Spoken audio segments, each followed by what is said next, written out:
की फंडा था कि मेहनत तो गधा भी करता है, घर बैठे जो कमाए समझदार वही होता है।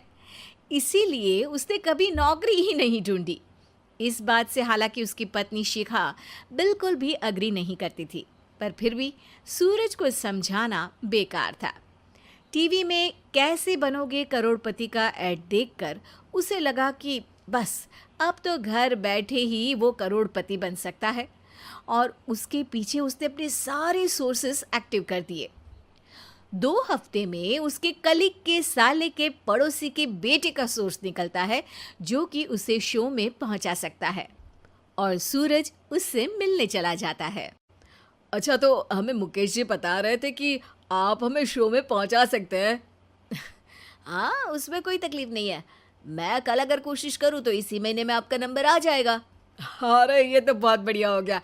अच्छा, वो सिलेबस और क्वेश्चन पेपर का कोई जुगाड़ है क्या? Jingle bells, jingle हाँ? bells, jingle all the way. उसका Oh, तो what fun कोई it is to जुगाड़ नहीं ride है। in a one-horse open sleigh. तो वो Santa वाकई Claus में is कुछ भी coming पूछ सकते to हैं। town. हाँ, वो तो बच्चन जी पर है, जो पढ़ते हैं वो पूछ लेते हैं। पहली कोशिश फेल होने पर अब सूरज के सामने एक बहुत बड़ा सवाल था कि आखिर जवाब कहाँ से लाए। तब शिखा ने एक सजेशन दिया, क्यों ना सूरज अपने चचेरे भाई सुमित से मदद मांगे, जो कि यूपीएससी की तैयारी कर रहा था।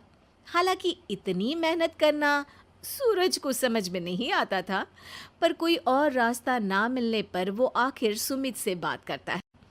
अरे सुमित, हमारा कैसे बनोगे करोड़पति के लिए सिलेक्शन होने वाला है।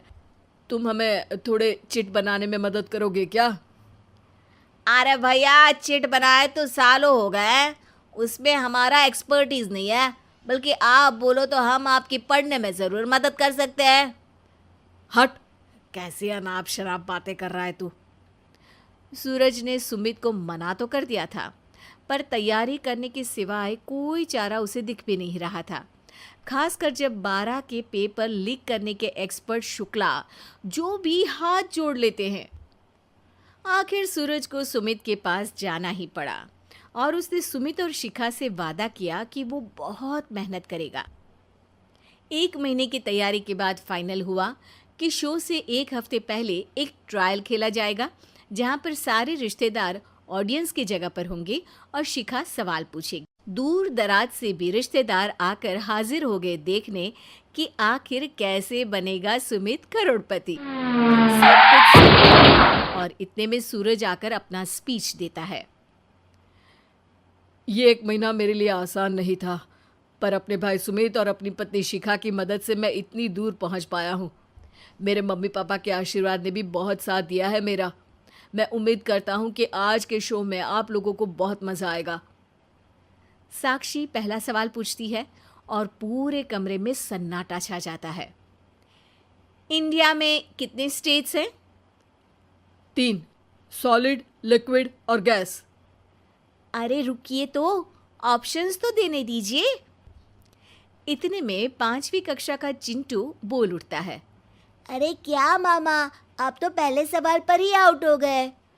अरे बेटा, पहला सवाल तो ट्रायल होता है ना। अरे तुम अब देखना। देखने जैसी बात तो थी ही। सूरज को इतना शांत किसी ने नहीं देखा था। कभी कभी तो लगता था मानो सूरज आंख खोलकर ही सो गया हो। मामा जल्दी करो प्लीज, कल सुबह पनवेल भी तो निकलना है. अरे हट, कंसंट्रेट करने दे मुझे। 3 सवाल में 3 लाइफलाइन खत्म हो चुकी थी, और अब चौथे सवाल पर भी सूरज का मौन नहीं टूटा। पर सूरज अभी भी हार मानने को तैयार नहीं था। उधर हर कोई सूरज को छोड़ सुमित को देख रहे थे। आखिर सुमित ने ही तो पढ़ाया था सूरज को। गजब बेइज्जती है यार. अरे बेटा, तो बाप का, दादा का, भाई का, सबका नाम बुड़वाएगा। अरे 3 लाइफलाइन ले ली तो भी तेरा कुछ नहीं होना है। अरे कोई इतनी बात करता है क्या शो पर? अरे बेटा, शो पर तेरे जैसे भी तो नहीं आते ना। सूरज की ये जंग आखिर 1 घंटे बाद 5वें सवाल पर खत्म हो गई, जब उसने इंडिया के नेशनल बर्ड का नाम कहा, कौवा। अरे बेटा, मजा तो बहुत आया, बस थोड़ा टाइम पर खत्म होता तो आनंद भी आ जाता। ताने बारिश के बूंदों की तरह बरस रहे थे और सूरज को भी समझ आ रहा था कि ये करोड़पति बनना शायद उसके बस के बाहर की बात है। पर वो आखिर ये बात मान कैसे लेता? वो सख्त लौंडा जो ठहरा, उसने सोचा कि बेइज्जती तो हो ही चुकी है, पर अगर मैं हार नहीं मानूं तो शायद कुछ हो सकता है। शिखा तुम देखना, असली शो में आग लगा दूंगा, आग।